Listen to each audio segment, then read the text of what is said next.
Ukraine रूस युद्ध के 2 साल पूरे होने को आए हैं और इस बीच रूस ने यूक्रेन पर अब तक का सबसे बड़ा हवाई हमला किया है। यूक्रेन के अधिकारियों के मुताबिक रूस ने यूक्रेन पर 122 मिसाइल और 36 ड्रोन से हमले किए हैं।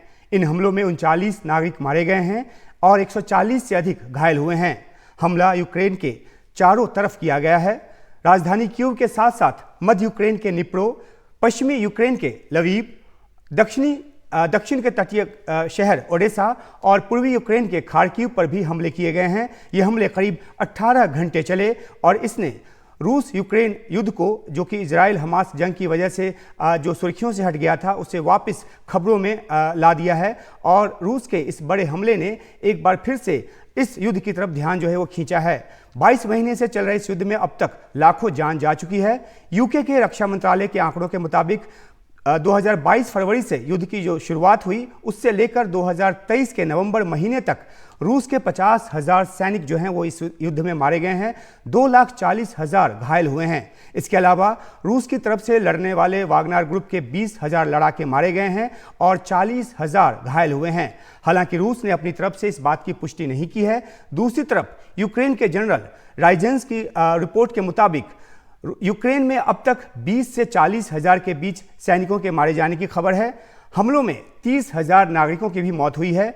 यूक्रेन अपनी तरफ से गोपनीयता बरतता रहा है, लेकिन अमेरिकी अधिकारियों के हवाले से न्यूयॉर्क टाइम्स ने रिपोर्ट छापी कि फरवरी 2022 से अगस्त 2023 तक यूक्रेन में 70,000 की मौत हुई और 1,20,000 लोग जो हैं वो घायल हुए। यूएन की तरफ से नवंबर में कहा गया कि 10,000 नागरिक जो हैं वो मारे गए हैं। जो भी हो, दोनों ही तरफ आंकड़े जो भी हो, लेकिन दोनों तरफ बड़े पैमाने पर मौत हुई है। इसके अलावा यूक्रेन में जो तबाही हुई है वो अलग। 2022 में अप्रैल में जब मैं यूक्रेन में था तो इरपिन और बोरोदेंका समेत कई छोटे बड़े शहरों की तबाही देखी।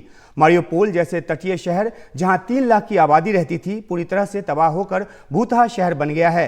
ये रूस के कब्जे में है।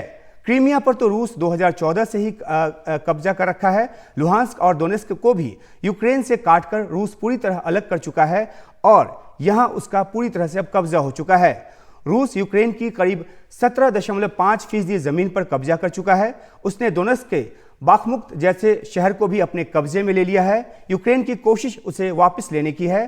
पिछली गर्मी में ज़पोरिजिया क्षेत्र के करीब 35 वर्ग किलोमीटर का जो जमीन है, यूक्रेन ने उसे वापस लिया भी, लेकिन अभी करीब 1000 किलोमीटर का जो फ्रंट लाइन है वो खुला हुआ है। यूक्रेन की सेना पूर्वी क्षेत्र के बाखमुत, मरियंका और अदीवका शहरों के मोर्चे पर रूसी सैनिकों से दो हाथ कर रही है।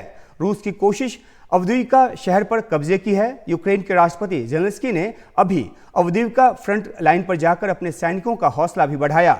यूक्रेन और रूस के बीच युद्ध विराम की हर कोशिश नाकाम हो चुकी है। यूक्रेन के राष्ट्रपति जेलेंस्की का कहना है कि कोई भी शांति वार्ता तभी संभव है जब रूस क्रीमिया समेत यूक्रेन के सारे क्षेत्र लौटाए। दूसरी तरफ रूस के राष्ट्रपति पुतिन का कहना है कि शांति वार्ता होगी तो यूक्रेन नहीं बल्कि रूस की शर्तों पर ही होगी। अमेरिका और पश्चिमी देशों से मिल रही आर्थिक और सैन्य मदद पर यूक्रेन मैदान में टिका हुआ है। हालांकि मदद में कई बड़ी बाधाएं भी आ रही हैं।